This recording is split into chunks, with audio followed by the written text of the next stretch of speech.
Bonjour à toutes et à tous, bienvenue, c'est Smart Impact, l'émission des entreprises à impact positif. Voici le sommaire du jour. Mon invité, c'est Christophe Deaudy, fondateur du Chemin de la Nature. Il reconnecte les particuliers et les entreprises aux forêts, aux plantes, aux champignons. On parlera évidemment de biodiversité avec lui. Dans notre débat, c'est un binôme d'entrepreneurs pour la planète que je vous propose de découvrir. Le mentorat au service de la transition écologique. On va parler des produits de beauté capillaire de Maison Janine et de la micro-hôtellerie de Mi-Hôtel. Et puis dans notre rubrique consacrée aux startups éco-responsables, je vous présenterai Stadium Go, c'est la plateforme de covoiturage dédiée aux événements sportifs. Voilà pour les titres, c'est parti, c'est Smart Impact.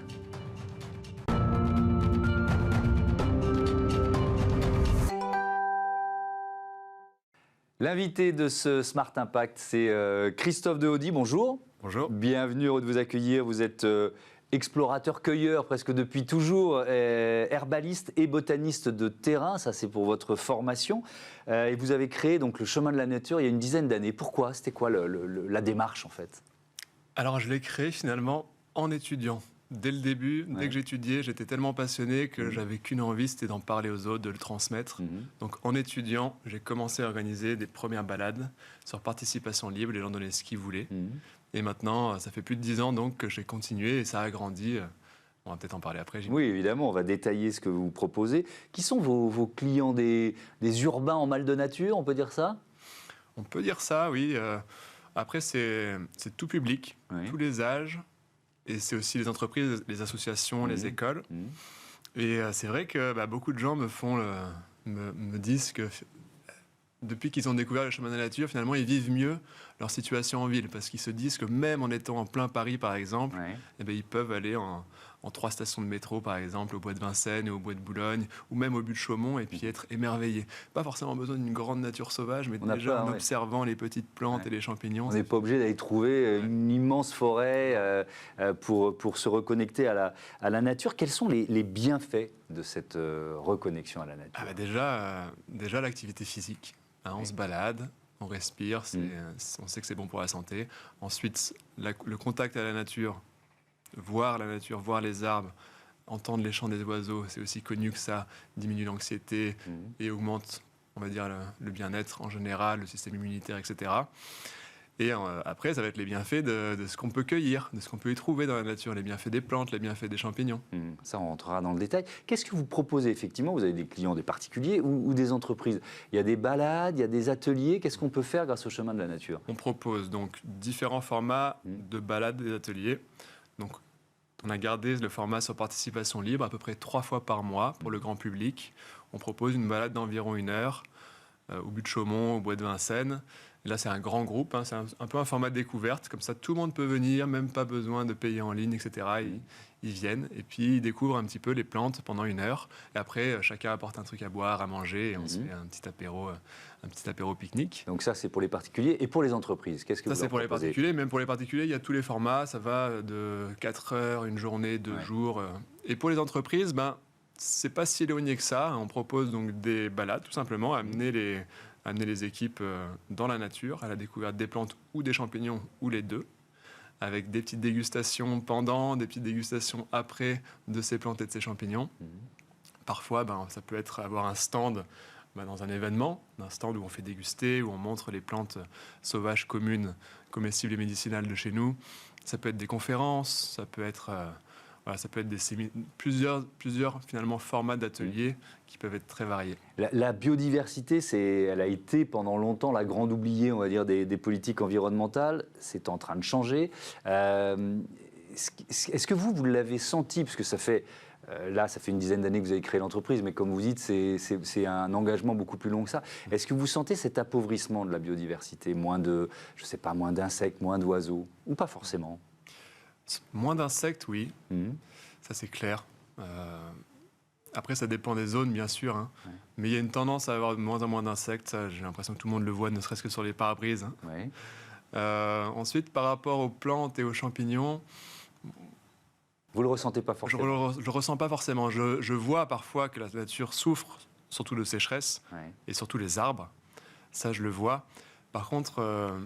la diversité est tellement grande que je n'ai pas vu personnellement d'espèces qui disparaissent en face de chez moi. On a un patrimoine végétal commun. Vous qui travaillez sur cette matière, finalement, comment le préserver? Quels sont les bons conseils? Déjà, le fait de le connaître, c'est ce que vous faites passer, vous, c'est de la pédagogie? Déjà, je pense, oui, que de façon générale, plus on connaît quelque chose, plus on peut l'aimer, et donc le respecter et avoir envie de le protéger. Donc ça, c'est un petit peu, on va dire, pour le grand public, pour tout le monde. Si tout le monde est sensibilisé à ça, ne serait-ce que dans nos jardins, on ne va pas systématiquement tondre, on ne va pas utiliser du pesticide, de l'herbicide systématiquement. Et rien que ça, il y a tellement de jardins en France, j'ai oublié le chiffre, mais il y a énormément de jardins privatifs. Donc si les gens tondaient moins et si les gens laissaient des espaces un peu sauvages dans certains endroits, rien que ça, la biodiversité serait très contente. Ensuite, après, c'est plus technique. C'est le remembrement, ça a été une très mauvaise idée pour la biodiversité, par exemple. C'est-à-dire toutes ces haies bocagères qui ont été coupées, la solution, c'est d'en replanter au maximum. C'est de laisser des espaces dans les forêts où on ne touche pas. C'est-à-dire qu'on laisse les arbres qui tombent, on laisse tout ça parce que c'est ça qui favorise la biodiversité. Un arbre tombé, il va y avoir des champignons qui vont le décomposer, il va y avoir des insectes qui vont se nourrir de tout ça.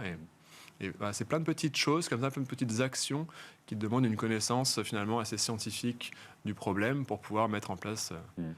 Moi, vous êtes souvent vous l'avez dit, dans les parcs parisiens. J'imagine qu'il y a aussi parfois des activités un peu plus loin. Mais quand on se promène dans les parcs parisiens, j'ai l'impression qu'il y a eu un changement de politique, notamment sur le fait de laisser un peu plus justement la nature, les herbes, les mauvaises herbes, évidemment, je mets tous les guillemets possibles autour de ça, finalement grandir. C'est une réalité, ça? Oui, c'est vrai, là je parlais des jardins particuliers, mais finalement c'est valable partout. Et beaucoup de villes, si ce n'est toutes, je crois, de plus en plus en tout cas, ont déjà arrêté d'utiliser les herbicides, etc. Et tondent un peu moins régulièrement. C'est ça, aussi. et on parle de gestion différenciée, donc il y a de différencier dans le sens où il y a des endroits où on va tondre et d'autres où on va laisser. On va quand même faire une fauche ou une tonte par an minimum, parce que si on ne tondait pas du tout, pourquoi pas, ça peut être un choix, mais au bout d'un moment, il y a des arbres, des arbustes qui vont arriver, puis des arbres, et ça va devenir un bosquet, quoi. Donc si on veut que cet endroit reste, on va dire, une sorte de prairie, on est obligé de faucher. Ou alors, il faut mettre des animaux. Et ça fait partie des solutions. Ça fait partie des solutions. De plus en plus, on utilise les moutons, etc., les herbivores, qui vont remplacer la tondeuse. On parle évidemment avec vous de biodiversité. Ça fait partie des engagements, je disais, plutôt nouveaux des entreprises et parfois aussi de ce qu'on appelle l'extra-financier, avec une difficulté à mesurer la biodiversité et l'impact d'un produit sur la biodiversité. Autant c'est facile de mesurer le carbone, autant c'est plus compliqué pour la biodiversité. Qu'est-ce que vous en pensez de ça? C'est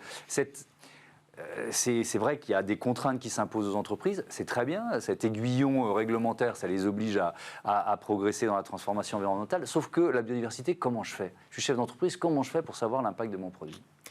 C'est vrai, et puis ça va dépendre, il faut des labels, je pense, il faut vraiment des spécialistes qui traitent la question et qui ne traitent pas la question sur un petit aspect de la biodiversité. Enfin, comme vous l'avez bien dit, c'est complexe et ça demande donc qu'il y ait des experts qui prennent en compte cette complexité, c'est-à-dire du début de la création d'un produit, d'un service, jusqu'à la fin, qu'est-ce qui se passe tout le long et quels sont les impacts tout le long de cette chaîne, cette longue chaîne. Et d'ailleurs, ça va venir, et il y a déjà des gens qui réfléchissent à ça. C'est qu'en prenant en compte tout ça, qu'on va pouvoir être sûr que ce qu'on fait a un impact le moins négatif possible ou positif si c'est possible. Alors après, il y a d'autres entreprises qui, elles, sont des entreprises de construction du bâtiment, par exemple, où là, c'est un peu plus direct. C'est-à-dire que là, ils vont demander à des écologues qui vont faire des relevés de terrain, qui vont faire des relevés de plantes. C'est-à-dire qu'ils vont dire, OK, sur ce terrain où vous voulez construire ça et ça, il y a telle et telle plante menacée, par exemple, donc il va falloir faire attention et les préserver. Et bien... Préserver ou replanter aussi, ou profiter d'un projet pour, je sais pas, végétaliser les toits, etc. C'est ce qu'on voit de plus en plus. Vous avez publié il y a... Oui, allez-y. Oui, j'allais dire, ce qu'il faut éviter, c'est de penser qu'on peut, par exemple, couper une forêt, et puis, disons, il y a 1000 arbres, on va couper la forêt de 1000 arbres, et on va planter 1000 arbres, et ça compense. Non. Ça, c'est une erreur qui peut être faite parfois. Oui, parce qu'ils vont prendre du temps à pousser les c'est pas les mêmes bénéfices entre une vieille forêt et des jeunes arbres plantés. Évidemment. Vous avez publié il y a quelques années un livre Cueilleur urbain aux éditions Artaud. Et ce que je comprends, c'est ce que vous proposez. Hein. On peut cueillir en ville, quoi. C'est pas interdit. Bon, quand j'ai préparé ce livre, mais attendez, c'est interdit. Je suis dans un parc. Est-ce que je peux cueillir? C'est vrai que ce livre, le titre, c'est Cueilleur urbain. Après, c'est des plantes. Je parle de plantes dans ce livre qui se trouvent un peu partout. Oui. Et cueillir en ville, est-ce qu'on peut cueillir en ville? C'est un peu l'histoire des potagers aussi en ville, etc. J'ai envie de dire oui et non. C'est-à-dire que ça dépend où en ville. Par exemple, là, on est à Paris, le bois de Vincennes, personnellement, me convient mieux que les buttes de Chaumont. D'ailleurs, c'est aussi plus toléré de cueillir dans des espaces un peu plus sauvages que dans des endroits plus entretenus, paysagers, on va dire. Parce qu'il ne faut pas aller enlever les belles fleurs qui ont été plantées par les jardiniers. Ça se fait pas, c'est interdit. Évidemment. Par contre, au bois de Vincennes, en faisant attention à ce qu'on cueille. C'est ça. Ça, c'est la règle numéro 1 du cueilleur. C'est qu'il faut savoir ce qu'on cueille. Parce que sinon, on peut se tromper et on peut s'intoxiquer. Mais je disais, le bois de Vincennes, en s'éloignant des routes, il y a beaucoup d'endroits qui, moi, me paraissent relativement sains. Et en tout cas, moi, je suis à l'aise. Bon, merci beaucoup Christophe Dehaudi à découvrir grâce à votre entreprise le chemin de la nature. On passe à notre débat. Je vous présente un nouveau binôme d'entrepreneurs pour la planète.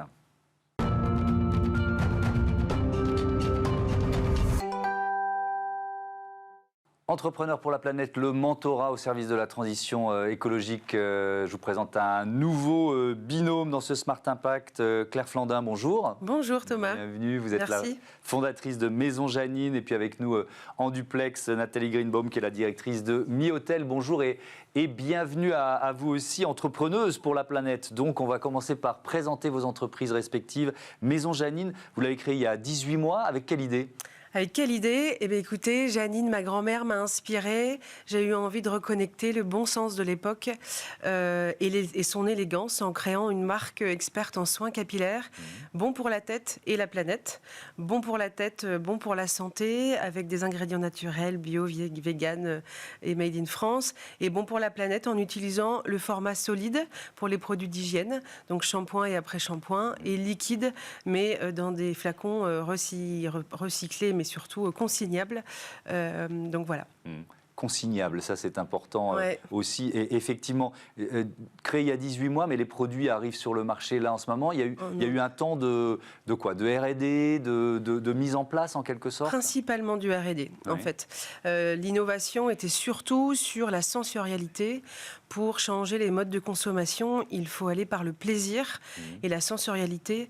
J'avais envie de changer d'angle et ne pas faire porter le poids de sauvons la planète à nos futures consommatrices en disant ça, je m'en occupe. Mais par contre, on a vraiment développé une forme avec une ergonomie. C'est une designeuse qui m'a dessiné, on va dire, la forme du shampoing avec l'ergonomie et l'esthétique et des formules qui soient vraiment avec une mousse onctueuse, une belle rinçabilité, toute la sensorialité nécessaire pour passer à l'action et enlever le plastique de sa salle de bain.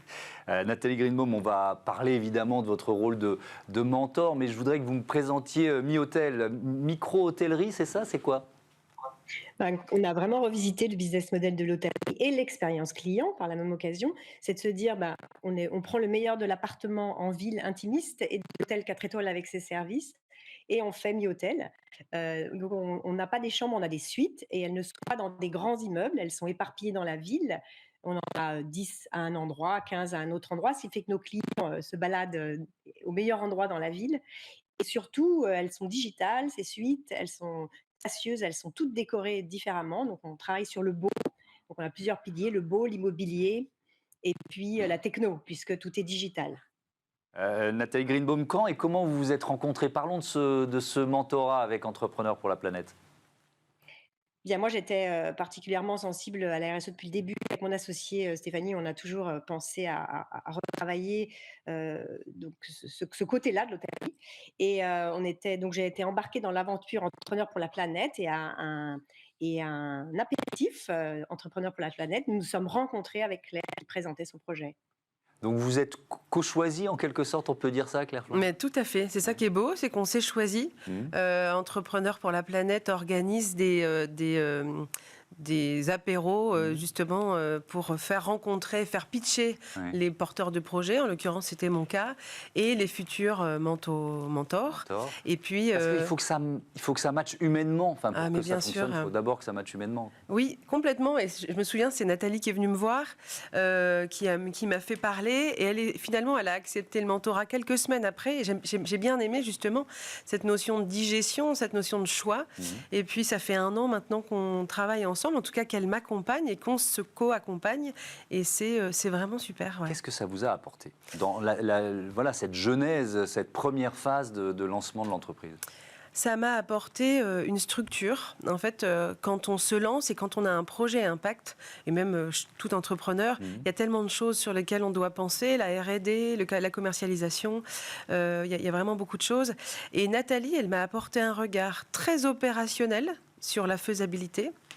Et en même temps, elle m'a fait grandir dans la posture du chef d'entreprise, de changer de porteur de projet à entrepreneur jusqu'à chef d'entreprise. Vraiment, c'était un... S'assumer comme chef d'entreprise, enfin l'affirmer d'une certaine façon. L'affirmer, exactement. Ouais. Ah oui, je pense que... C'est pas évident. Non, c'est pas évident. Non, c'est pas évident. Ouais. Non, entre le moment où on a le projet dans la tête et qu'on veut le mettre en place, il y a vraiment plusieurs étapes. C'est un accouchement, en fait. Voilà. Alors, en tant que femme, on a peut-être déjà vécu, on porte le projet, et après, il faut le sortir. Et c'est pas forcément si simple. Et le fait d'avoir un regard bienveillant et en même temps structurant et opérationnel. C'est ce que j'ai aimé chez Nathalie, c'est que vraiment c'était concret, quoi. C'est beau ton idée, mais est-ce que ça va fonctionner? Et est-ce que tu as vraiment pensé à tout pour y aller, quoi? Nathalie Greenbaum, double question. Qu'est-ce qui vous a plu finalement dans le concept, l'idée de Maison Janine? Et puis surtout sur cette posture de dirigeante, en quoi votre expérience, vous avez pu la transmettre à Claire Flandin? Déjà, quand on est entrepreneur, on est seul. Donc moi, j'ai la chance d'avoir une super associée et ça nous a fait vraiment grandir. Donc déjà, je trouve que c'est important d'apporter ces compétences à d'autres qui se lancent dans l'entrepreneuriat. Je pense que c'est là qu'on voit que ces compétences ont une certaine valeur puisqu'on peut les transmettre à l'autre. Donc ça, c'était vraiment important. Et puis dans le projet de Claire, c'était vraiment... il y a beaucoup de gens qui se lancent dans le produit solide et qui font des choses un peu dans leur garage. Et moi, ce que j'ai aimé, c'est vraiment le côté innovant et la vraie volonté de travailler sur un produit qui va fonctionner et qui va développer, qui va pouvoir créer une gamme et qui a donc un avenir avec une belle marque forte qui s'ancre dans le paysage, en fait. Je vous pose, Nathalie Greenbaum, une question qui pourrait paraître sexiste, mais je ne pense pas qu'elle le soit. Est-ce que cette question de posture de dirigeante, c'est plus difficile pour les femmes de s'affirmer comme une chef d'entreprise? Je vous pose cette question parce que j'ai reçu beaucoup de financiers et de femmes qui me disaient à quel point ça pouvait être difficile de lever des fonds quand on était, entre guillemets, 2 femmes ou une femme seule qui venait parler à des investisseurs. Alors, on va pas rentrer dans les choses techniques, mais il y a ce qui s'appelle le biais cognitif, c'est-à-dire que un homme, une femme, on n'est pas les mêmes êtres, donc on ne voit pas les choses tout à fait de la même façon. Et c'est vrai qu'il y a des questions qui arrivent, qu'on pose aux femmes et qu'on ne va pas poser aux hommes, parce que souvent, le parterre de financier est très masculin. Donc je pense que c'est plus un travail d'éducation, de travailler avec les hommes et d'avoir de plus en plus de femmes qui s'impliquent aussi dans ces côtés financiers. Et je pense que c'est un travail dans le temps et un travail dans la bienveillance et le respect de l'autre, comprendre l'autre, écouter l'autre. En tout cas, voilà, ça, c'est des valeurs qui me touchent. Mais oui, c'est vrai que c'est souvent un challenge et on doit ça parfois décupler un peu plus d'énergie, mais aussi utiliser une autre façon de faire qui est très particulièrement féminine, je pense.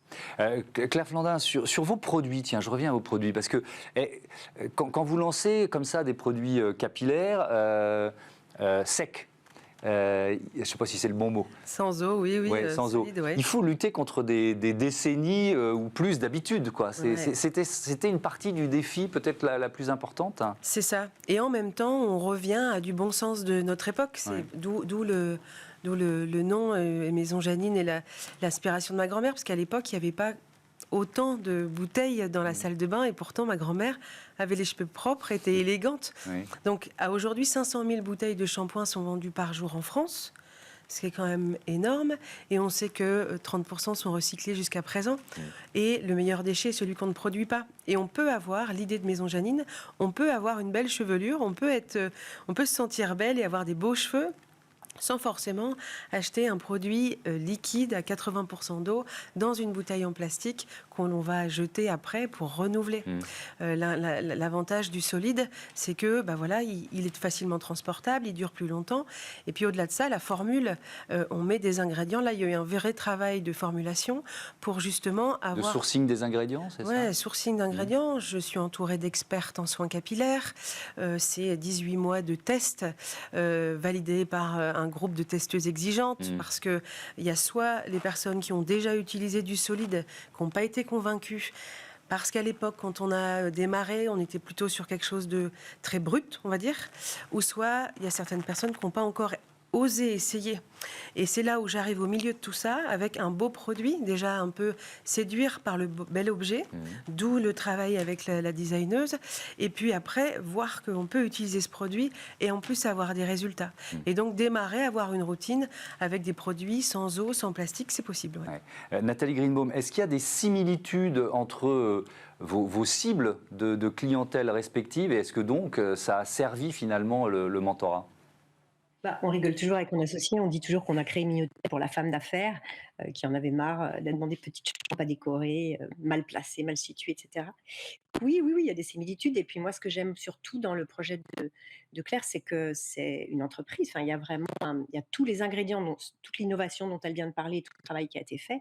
Il y a une structure, il y a une base qui est un potentiel important pour avoir une entreprise avec beaucoup de clients, une grande gamme, un avenir. Donc, je trouve ça extrêmement grisant, extrêmement important quand on démarre une entreprise. Il faut qu'il y ait un potentiel devant, parce que sinon, c'est plus une entreprise, c'est autre chose.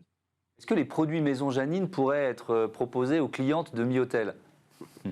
C'est une très bonne question. On s'est beaucoup posé la question et c'est aussi ça qui m'avait fait venir rencontrer Claire, c'est qu'on avait énormément regardé toute la gamme de produits solides pour l'utiliser dans les suites Mi-Hôtel. Alors, il se trouve que c'est pas très simple en fait, parce que soit les produits sont chers, soit il faut mettre beaucoup de produits. Et en plus, finalement, ça fait beaucoup de gâchis parce que c'est une utilisation unique, etc. Donc justement, j'étais allée la voir en lui disant c'est très intéressant ce que tu fais. Je ne pense pas que ce soit toujours la solution en tout cas pour chez nous, mais par contre, j'avais beaucoup de retours à lui faire sur toute cette gamme de produits. Donc c'était intéressant et on se dit c'est quand même chouette d'avoir. Il faudrait avoir toute une gamme complète, c'est-à-dire il faudrait avoir un shampoing, un savon, etc. pour peut-être l'imaginer le mettre sur place, le mettre dans les suites. Mais en tout cas, la démarche et le côté extrêmement professionnel du produit nous fait réfléchir sur l'avenir et aussi se dire c'est peut-être un cadeau aussi à donner, à offrir à nos clients de VIP, par exemple. Voilà une bonne idée. Dernière question, Claire Flandin, sur ce mentorat. Il va continuer ou finalement il était surtout utile pour le lancement ? Vous voyez ce que je veux dire ? Alors, je pense qu'on ne se pose pas trop la question avec Nathalie sur la suite, parce qu'à partir du moment où toutes les deux, on sent qu'on s'apporte, on ne réfléchit pas forcément à une fin. Je pense que ça se fera tout naturellement. Là, jusqu'à présent, sur cette année, elle m'a beaucoup apporté. Et puis, dans des phases d'entreprise, il y a le démarrage, le développement. Il y a toujours des phases à passer. Moi, je me sens jeune entrepreneur et tout à apprendre, vous voyez. Donc, voilà, tant qu'on s'apporte l'une et l'autre, mais c'est comme tout binôme, on va dire. Merci beaucoup, merci à toutes les deux. Bon vent à vos entreprises respectives, à bientôt. Merci. Sur Bismart, on passe tout de suite à notre rubrique Start-up.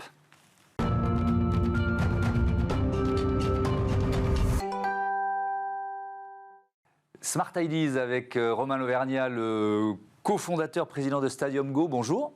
Bonjour Thomas. Bienvenue, vous l'avez créé en 2019 avec Olivier Lega. C'était quoi votre idée de départ ? Racontez-moi. L'idée de départ, c'est l'histoire d'un garçon qui est la mienne, qui est passionné de foot depuis toujours et qui fait du covoiturage pour aller au stade. Et à qui il manquait cette idée de partager la même passion que quelqu'un et de commencer à vivre le match en voiture.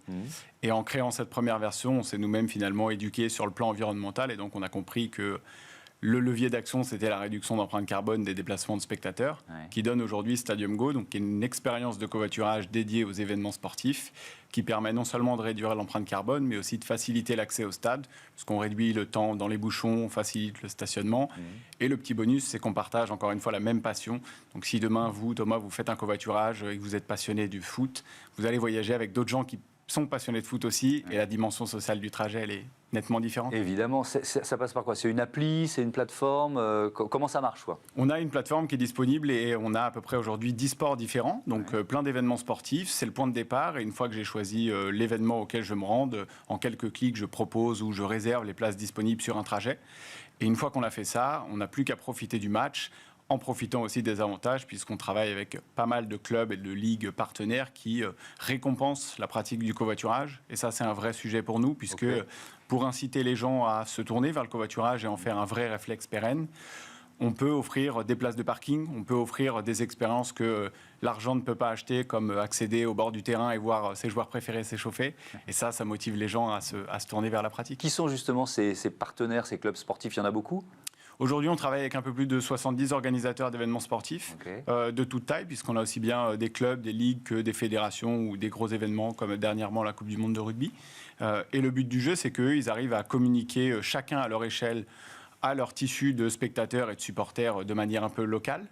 Et le travail qu'on fait de manière plus proactive avec les ligues, c'est de communiquer à échelle nationale pour essayer de toucher un maximum de monde et de leur faire savoir que non seulement il y a une plateforme qui est disponible, mais en plus, elle a des avantages, puisque, encore une fois, ils vont pouvoir avoir accès à des places de parking ou des récompenses que d'autres n'offrent pas. Les Jeux Olympiques de Paris, c'est forcément un rendez-vous important pour une entreprise comme la vôtre? Forcément, on a la chance d'enchaîner la Coupe du Monde de rugby et les JO dans notre pays. Et pour une jeune entreprise comme la nôtre, il est évidemment clé d'arriver à travailler ensemble. Donc, on discute activement avec le comité olympique sur ce sujet, notamment sur les problématiques de transport qui sont quasi quotidiennement évoquées autour de ces épreuves olympiques. Et donc, les gens, je le pense et je le crois, vont se tourner vers la voiture. Et donc, à notre sens, il est indispensable qu'il y ait une offre qui puisse accompagner ces gens, non seulement pour aller sans trop de friction à leurs événements préférés, mais en plus de participer à l'objectif global des Jeux Olympiques, qui est d'avoir les Jeux les plus respectueux de l'environnement possible. Vous l'avez évoqué, mais je pense qu'il faut insister là-dessus. Quand on parle d'un événement sportif, du bilan carbone d'un événement sportif, les déplacements de supporters, c'est ce qui pèse le plus? C'est ce qui pèse le plus. On parle souvent du déplacement des joueurs, etc., qui est un vrai sujet et qui doit être traité, évidemment. Néanmoins, aujourd'hui, si je prends l'exemple d'un club de foot, on a à peu près entre 70 et 80% du bilan carbone qui est représenté par le déplacement des spectateurs. Et donc, le premier levier d'action, c'est d'avoir une stratégie de mobilité globale dans laquelle s'inscrit évidemment le covoiturage, qui est l'une des solutions. Mais c'est pour nous le moyen d'agir le plus vite possible et de la manière la plus concrète possible. Vous êtes en train de finaliser une levée de fonds? On vient de la finir. Vous venez de la finir le mois dernier, donc c'est tout à fait récent. Le but était pour nous de se donner les moyens de nos ambitions et donc de continuer à construire l'équipe. Donc là, aujourd'hui, on est une jeune équipe de 7, ce qui nous donne la force d'avancer encore plus vite et de continuer ce combat qu'on a un petit peu contre les mauvaises pratiques, à savoir prendre sa voiture tout seul pour aller au stade. Et le deuxième point, c'est d'accompagner au mieux les organisateurs d'événements avec une offre qui leur permet de construire leur propre plateforme de covoiturage, qu'on fait déjà avec pas mal de monde. Et le but, c'est qu'on arrive à inscrire de manière pérenne le covoiturage comme étant un service au même titre qu'une billetterie ou ce genre de choses que chaque organisateur a presque par défaut. En quelques secondes, l'émission est quasi terminée. Le modèle économique, c'est quoi? Comment vous gagnez de l'argent? Le modèle économique, en 2 mots, il y en a 2. Le premier, sur le grand public, c'est les passagers qui vont payer des frais de réservation à chaque fois qu'ils prennent une place sur un trajet. Et le deuxième, sur la construction d'une plateforme en propre pour les organisateurs d'événements, c'est eux ou l'un de leurs sponsors, puisque l'offre est possible pour ça, qui vont payer une licence de manière annuelle, qui fait que nous, on prend en charge le développement et la gestion de la plateforme au quotidien. Merci beaucoup, Romain Lauvergnat, et bon vent à Stadium Go. Voilà, c'est la fin de ce numéro de Smart Impact. Merci à toutes et à tous de votre fidélité à la chaîne des audacieuses et les audacieux. Salut!